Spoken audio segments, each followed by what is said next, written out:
Welcome to Together by AGCI. I'm Marisa Butterworth. Father's Day is just around the corner, and I thought that it would be fun to bring on a very special guest, my husband, Jesse. He's not here to talk about what an amazing father he is, although I really do think that he is, but instead just share about his journey, the good, the hard, and share what he's learned over the years. I hope you laugh a little bit and share this with the dads in your life. Well, hi, Jesse. It's Hi, me, Martha. your wife. Hi.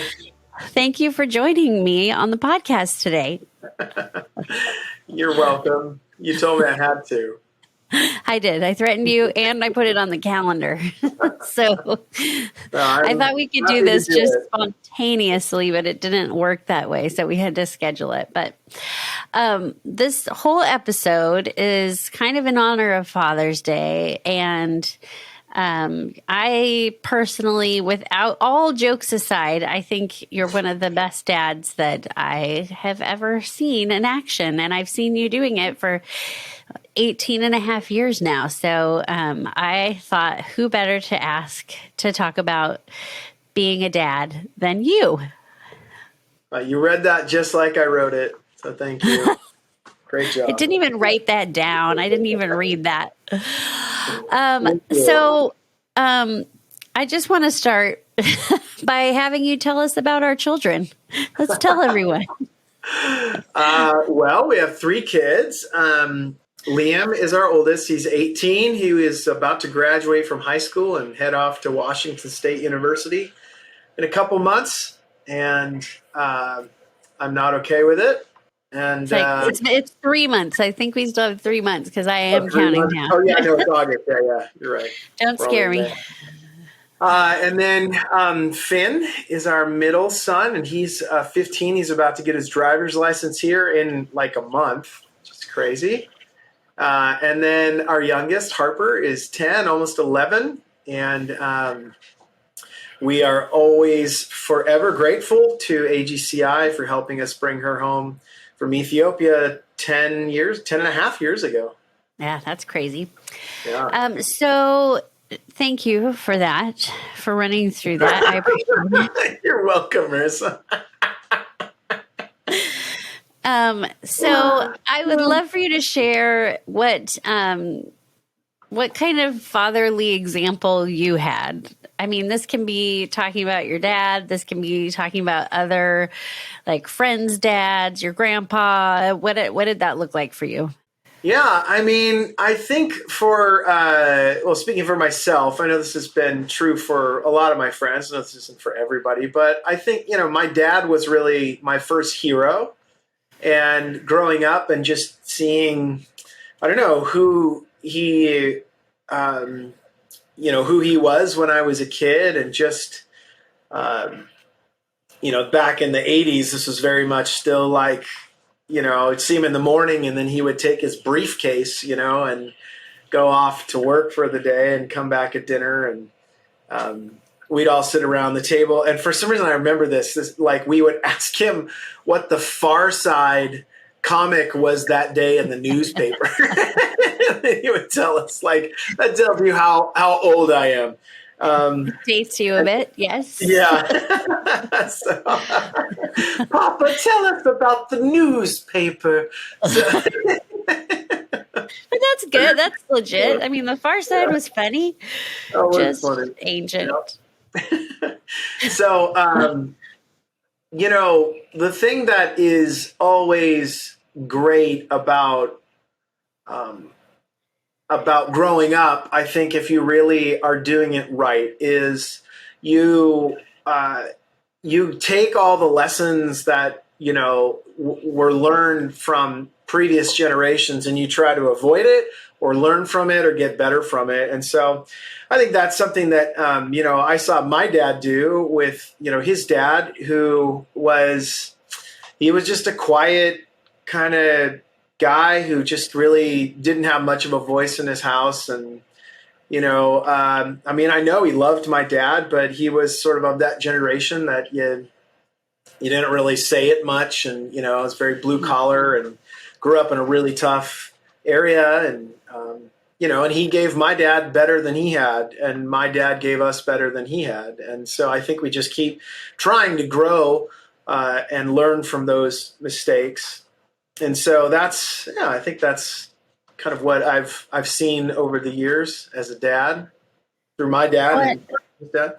I would say too, for you, having been married to you for quite some time, a long time now, I would say that you actively also try to break some patterns. I think it's a simple way, a very simple and kind way that you just approached it, which is great.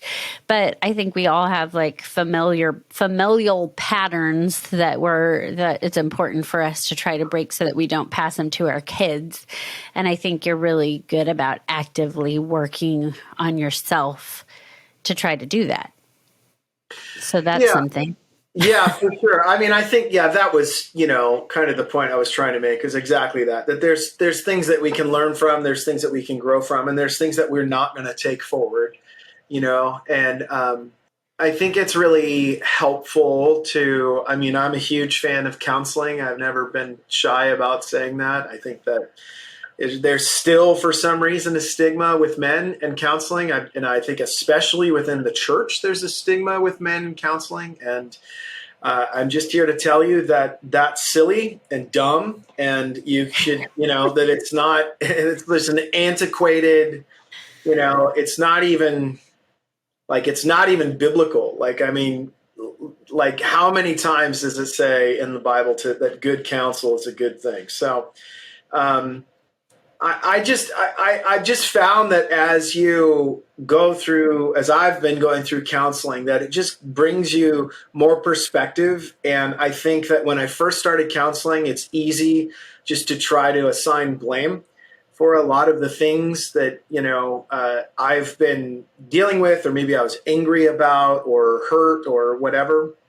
And then I think the further on you get into your journey, the more you sort of realize, you gain more perspective on sort of where people are at on their journey and how you intersected with them. And now me being middle-aged and having, older kids, and just recognizing it's just not as simple as sometimes I think we wish or hoped it would be. Yeah.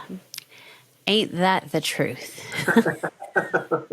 That's it. So, I mean, I'm kind of curious about this. What kind of dad did you imagine yourself being, maybe when I was pregnant with our first?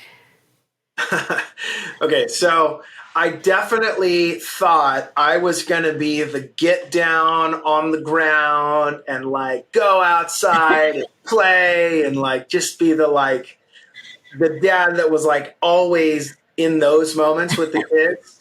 And that was 100%. Turns out, nope, that's not the dad you were. That's funny that's what you thought you would be. Yeah, totally. And I think that's sort of a bit of a cliche of when you see dads, on TV shows or commercials or whatever. It's let's go build Legos. And it's not that I didn't do those things. I definitely did those things with the kids. But I was way more, some of the greatest joys in my life is just sitting and talking with the kids and hanging out, so I'm really not the let's go and do more things, it's definitely let's hang out and talk. And I just I don't know, I just think our kids are great and like to understand more about what they enjoy and how they think and what makes them tick. Yep. I think when I was pregnant, we just really, I don't know. It's like when you get married too. I kind of only thought about what it'd be like to have a baby. And then I definitely didn't imagine what it would be like to have an 18-year-old, I didn't think that far ahead. It was just survival at that point. But yeah, you definitely didn't end up being that dad, but lots of other good things. Lots of other good things. Really pounced on that right away. I've never heard that. That's the first I have heard that that's what you thought you would be. So that's good. So now that we've talked about what surprised me most, what surprised you most about parenting?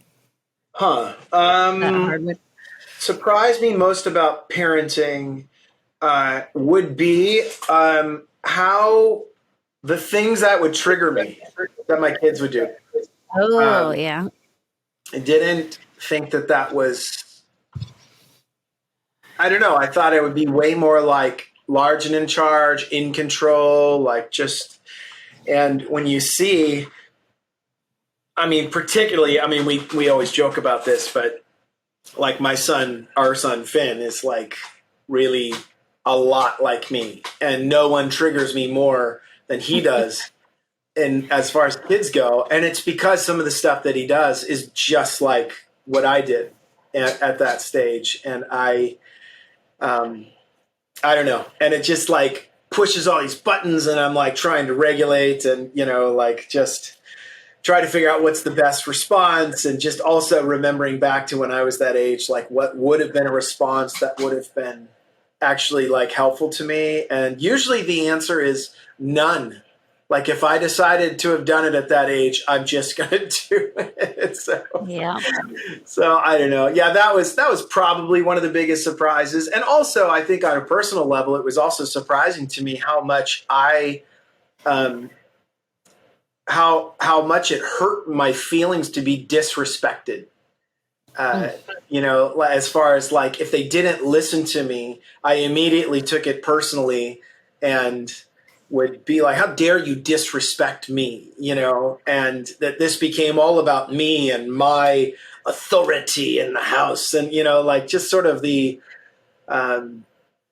stereotypical, I think, masculine cliche of, and then just realizing like, well, maybe this isn't all about you and your own authority, and, that they're not disrespecting you as a personal attack, For sure. I mean, I think that's always one of the hardest things for me, like especially for anybody raising that's listening, the best part, if you're not watching, the best part is I know my wife's faces, and I can see she's got her face on, which is I'm holding back so many things that I'm thinking right now. And it's not for everyone to hear what I think right now. It's all right. No, but I think I appreciate that that's vulnerable of you. And I appreciate that you would share that. Because I don't know. I think this podcast doesn't try to be this. I think we're intentional about it. But, sometimes you get on and hear somebody talk about their parenting and how great they are and that they have it all figured out. And I think just in admitting that, it kind of is a vulnerable moment where hopefully everybody can be okay with the things they're not maybe okay with. I don't know. Well, and would you say that that's your biggest challenge parenting, or would there be something else that you think has been, a thread line through parenting, or has it changed year by year depending on or stage by stage? yeah, I mean, different stages for sure. I would say one of the things that has been one of the biggest challenges that I've really, tried to embrace. I mean, I think this is probably about 8 years ago. So when Liam was about 10 is where I think I really started thinking more about this, is that I don't remember before that ever actually just truly apologizing to the kids. Like I felt like it was like I needed, we would correct them in something they were doing. And they were young enough at that point that it was more just sort of like, this isn't safe for you. Don't do that. Do this instead, but yeah. I think up until that point, I really just thought of it more as in like that type of role. And that later on, especially around 10, that's where I just felt like I was getting particularly clumsy and being a dad and trying to understand how to parent, a preteen, and it was all new, and I just messed up a lot. And I just found that, that even for, Liam at the time, even only being 10, like when I could come to him and just say, that didn't go the way that I wanted it to. And I messed that up. I think I made it worse than better. And, I just hope, I'm always trying to do this right, but I don't always do it right. And, and I'm sorry that I made you feel that way and that what I did, hurt you, and would you forgive me? And, I just found that with all the kids, like when I do that, there's never, they've never responded with, well, geez, Dad, we always expected, perfection from you. It's just sort of like, that's okay. Yeah, I forgive you. We'll figure it out. Well, I think that's, it's funny that you say that. And also in how you, like what you talked about at the beginning of like course correcting a little bit from our parents and what they did from their parents. And I think that that's a course correction we've realized as parents that we didn't get was an apology from our parents. That wasn't a thing. I don't know if that's generational, if that happened to be our parents, but it at least wasn't a regular thing. I don't remember ever being apologized to by mine. And so that was something that I think was important to both of us to do, with our kids, and especially poor Liam, our first. Like, I can't tell you how many times in the last, like, especially this last couple years that I've said, like, heads up, we have no idea what we're doing. Like, we don't know. This is uncharted territory for us to parent you. And yeah, it's so it does come with lots of apologies, I think, which my next question is, what do you think you do pretty well? I would vote that you do that really well. What else do you think you do pretty well?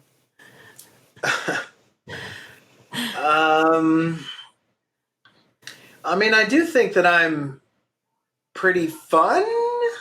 Wasn't a very confident fun. Question mark? Yeah.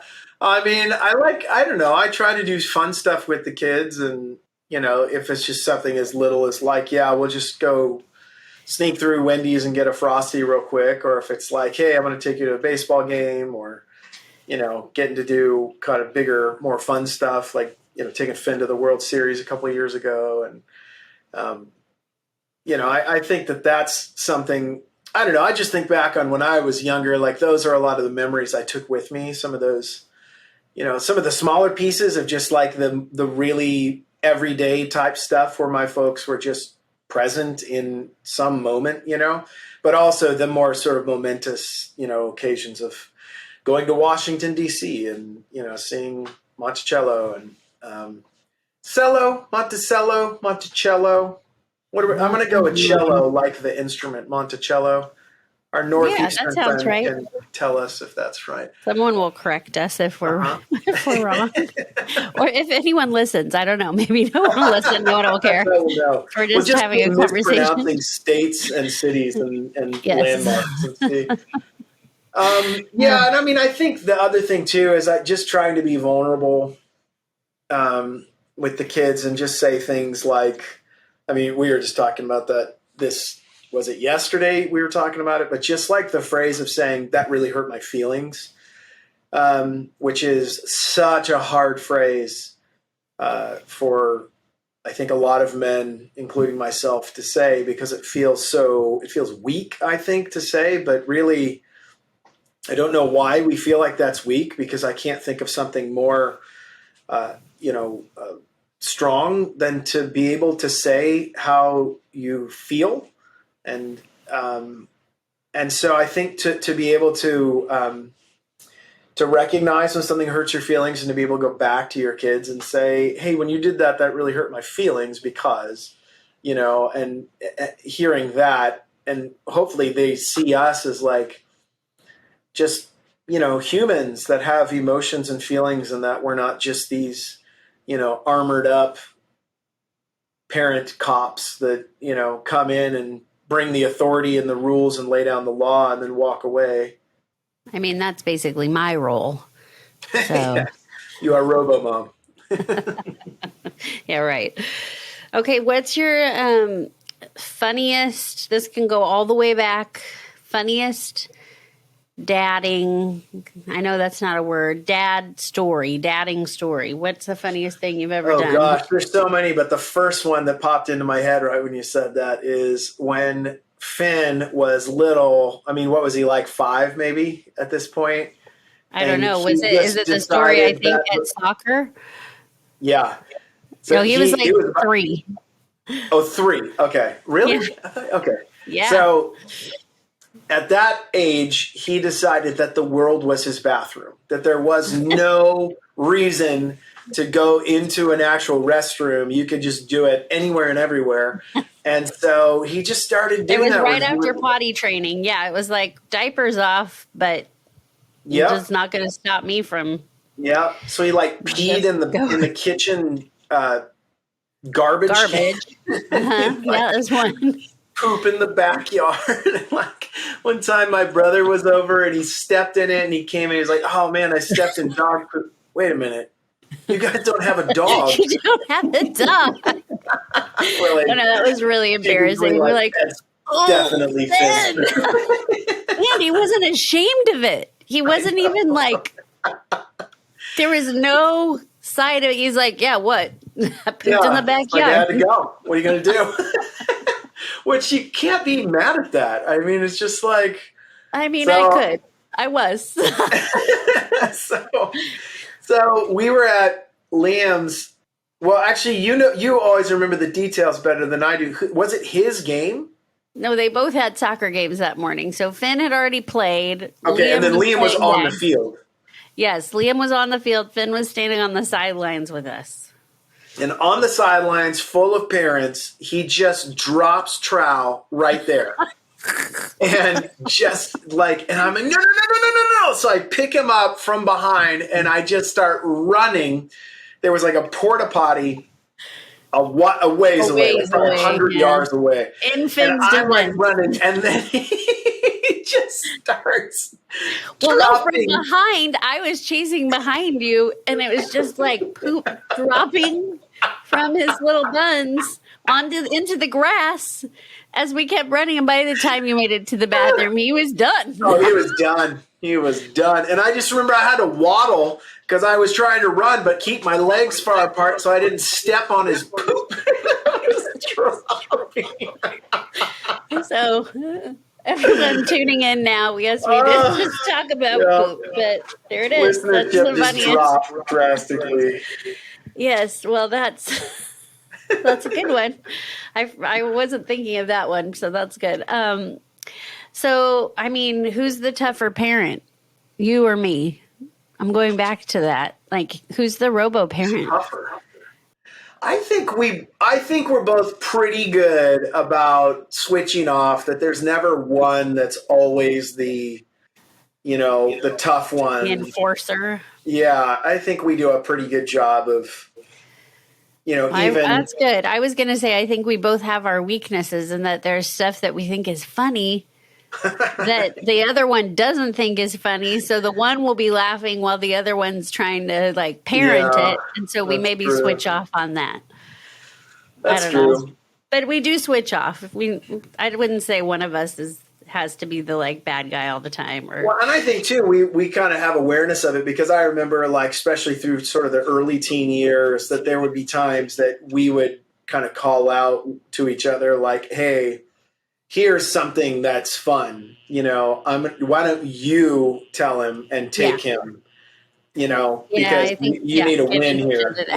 Yeah, you need a win is a big one for both of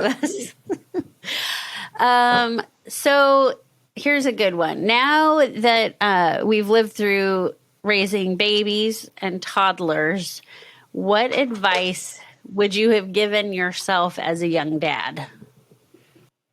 Yeah, I think the advice I would give myself as a young dad is just keep hugging and kissing your kids, even when they're older. I just remember like trying to respect, and it was never asked and it was never even something that they communicated, but I just thought, well, when the boys got older, they wouldn't, there was a natural time that I wouldn't, kiss them goodbye going to school. They kind of pulled away and it was like, oh, I get it, but I kind of stopped doing that. And then, you had really encouraged me to keep keep being, showing them physical affection. And so I still do, even with my 18-year-old who's, taller than me and twice as strong as I am. And just, it's funny that I'll go up and I just give him a big hug, and just to feel the full weight of him kind of rest into me, it's like, it's really sweet. It is. It's the best ever. It's a fun thing of having older kids that still hug you. So obviously, you said at the beginning, our daughter is Ethiopian. We adopted her back in 2012 as a baby. And I know for me, I learned a ton about myself, about parenting, about God's love, so many things when we brought her home. What would you say you learned? What's the best thing that you learned from adoption? There's too many to count, but I would say one of the top things is just how powerful love is. That I remember having this feeling when we were pregnant with Finn, which was, will I love, I was afraid that I wouldn't love Finn as much as I loved Liam, because I didn't know, that's all I knew was just having Liam, and then people kept saying like, oh, your heart will grow, and I felt like that absolutely happened. And then when we brought Harper home, I think I had some fear of like, will I love her? Can I love her as much as the boys? And not thinking because she was adopted, just as in bringing another kid in. And then just that feeling of like, oh my gosh, just who knew that there were so many rooms in my heart, and that these doors just kept getting thrown open more and more and more and more, and how big these rooms were. And to see all of the kids together. And I've never one time ever thought of Harper as anything but our daughter. And just that depth of love that I have for her is incredible. So I think just the learning about how deep, the heart can love. Mm-hmm. Well, and I'll mention that I know this doesn't happen for everyone. Everyone's story is different that adopts. But when we met her, I know she attached to you before she attached to me. And I got to witness you, from the moment you first saw her. It makes me all choked up, both of us. It's the same as when you hold your baby for the first time that you've just given birth to. When we held her for the first time, it was like, oh, there you are. I've been wondering who you were, what you'd look like, what all these things, what your personality is. And it's just like, there you are. And your heart just explodes right then and there. Yeah. So as I'm getting all choked up, I wish this wasn't the next question, because we cry about this a lot. Our son is graduating this year, our firstborn. Yeah. Gosh, dang it. Yeah. So what has been the best part of getting him to this stage, though? Like, we won't go into the heavy stuff of why we're total disasters, but what's been the best part of getting him here? Not that we're done parenting, but. Yeah, that's what I was just going to say. I think the best part of getting him here is the realization that we're not done. Is that, I think we've done as much as we can to the best of our ability, which has been better some days than others, of getting him to be just a good person and to be able to take skills with him elsewhere. And whether it's down to seeing him be really kind to other people or really patient, with the kids who just, when he gets here and all the kids are in the cul-de-sac and they just, pummel him, and he's just so sweet with them. Or even down to hearing him, blast Frank Sinatra music in the other room, Frank,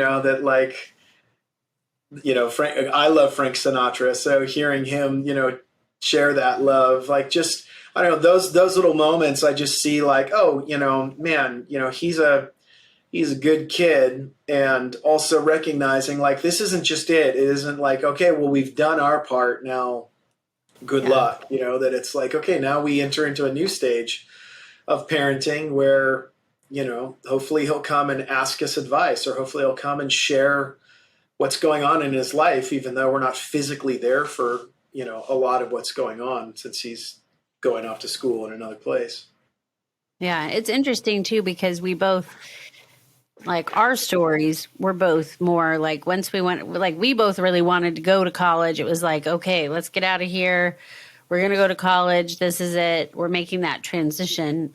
And like, it's interesting. I think for me, I've struggled with him leaving because I'm like, this is it. He's just leaving. And then also realizing, like, oh, he doesn't have that same experience that we had, where it's like we had some trauma, stuff going on with family, and we both just wanted out. And he's not there. Like, he wants to go to college, but he's not escaping from something. He's not saying, I don't want to go home again, which I think for us, it's like that realization of that it's not over yet, that we do, that looks different, but we have some more time, hopefully, Yeah. where he'll come home and let us have a little bit of that, just a taste of it. Yep. Like, yep. what it was. So how has all that you've learned about God's love over the years, personally, informed how your parenting style or methods have, like, grown and shifted over the years? I would say one of the primary things is that I have felt for my whole life that I am unworthy, and I'm just lucky that God loves me and would call me his child. And I think that a lot of that messaging was really drilled into us at church. And I think that there is a truth there for sure, that a holy God, sovereign over everything, would choose to love us and know us so deeply and personally. That is incredibly, that is, wow, we are lucky. Like, in the same way, that I would say, I'm so lucky that you love me, like you could have had anybody that you wanted to, and yet you chose me. Like, I think, wow, I'm so lucky. And like, some days I just don't feel worthy that, but man, I'm so grateful. So I think there is a piece of that there. I think where it tends for me to get into the negative, and I've had so many conversations with other people that have felt like this, is that you're just constantly in this loop of like, you're just lucky that God loves you. You're so unworthy. Like, you are such a sinner. Aren't you so lucky that God would even let you in the door? And I think, if we look at, particularly if we look at Jesus' teachings, and I just think of like the parable of the prodigal son, like, I get all choked up when I talk about this. When the prodigal son returns, that the father doesn't go out and say, or first of all, he goes out. He doesn't just stay in. He doesn't keep the doors closed. And he does, and then when he does go out, he doesn't go out and say, you should have listened to me. You have totally blown this, like, wow, what, you owe me an apology right here and right now. And just the idea that he celebrates him home. Yeah. And I think that, especially being a dad and having kids, I just remember from the very first second I saw every single one of my kids, the thought that never has once crossed my mind with any of my kids is, you're lucky to have my love. Yeah. Right? Like, with all of my kids, I just think, I love you so much, and I would do anything for you. And I want you to know, I want you to be good people, and I want you to receive love well, and I want you to give love well, and I want you to make this world a better place by being the most it's the opposite. It's the, like, we feel so lucky to be their parents. Like we got that a lot right when we brought Harper home. Like, oh, she's so lucky. She's so lucky to have you. I'm like, oh, luck is not involved in this. Like she just went through hell and back and didn't get to pick us. like we're lucky to have her. We're lucky that we're so fortunate, to have our kids and love our kids. I don't know. Yeah. It just. Yeah, I agree. Yeah, I do think that has been such a huge learning for me that I'm still learning. I still feel like there's, shame is a powerful motivator. And unfortunately it's prevalent in our churches because it's a great way to keep people in line. It's just to shame them into this or that or whatever. But it's like it's a short-term motivator because at some point you're just going to end up being sick of feeling awful. And what's an even more powerful long-term motivator is love. That's what wins every time. And even in the times where love means that you watch your child walk away and make a bad choice, like that, love means celebrating them home. Love means, being there in the midst of it, of the heart. And not walking away. Throwing open your arms, and just, like, I think that as parents, we miss a lot that because you celebrate your child home or you're so happy that they're there or whatever, is to say, I accept everything that you've done. Like it's, hey, whatever, like you do you, like that, I think that's where we've missed it. And so we think, well, then that's where we need to give them a cold shoulder or really help them recognize that, I'm sending you away as a punishment, or I'm going to be withholding from my love from you so that you learn your lesson. And it's just, that's truly anti-Christ, right? I mean, that is not the way that Jesus did it. And it's not easy, because it's the easy way truly is to say, no, I'm going to withhold myself. I'm going to withhold my love. I'm going to withhold my affection. I'm going to withhold, because I need you to learn a lesson. And gosh, the way that God teaches us lessons is just not that way. I don't know. If you were to ask me what my learning was of parenting, that would be the biggest thing, is everything you just shared. I don't need to reiterate it, but I wholeheartedly agree. I think that's the big learning after parenting, that God doesn't see you like that.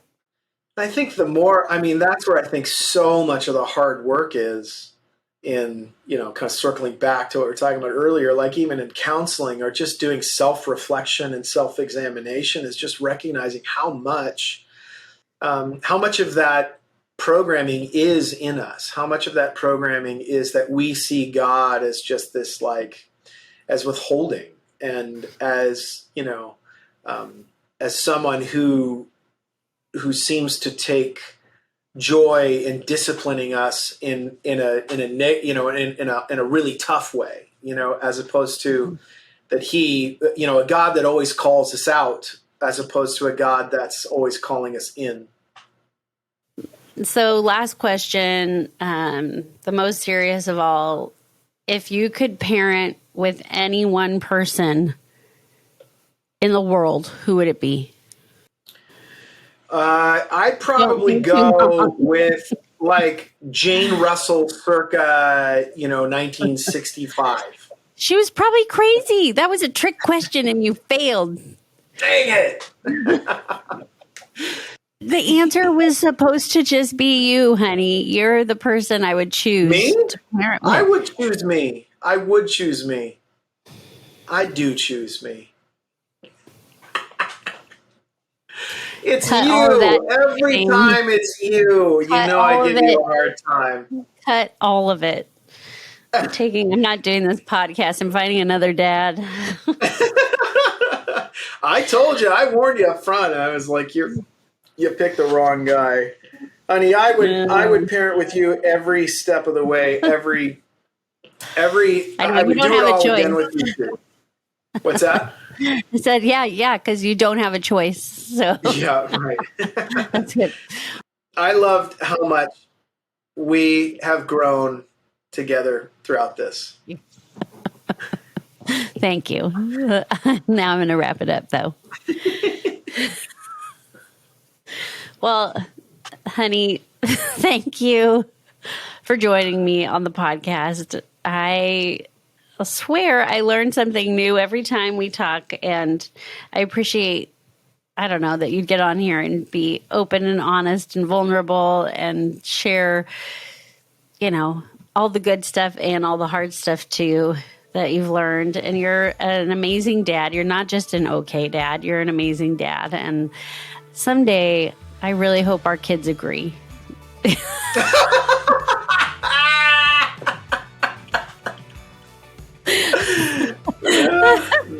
really Thank you for being on today.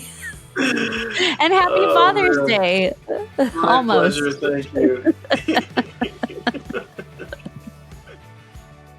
That was my husband, Jesse Butterworth. I hope you enjoyed listening.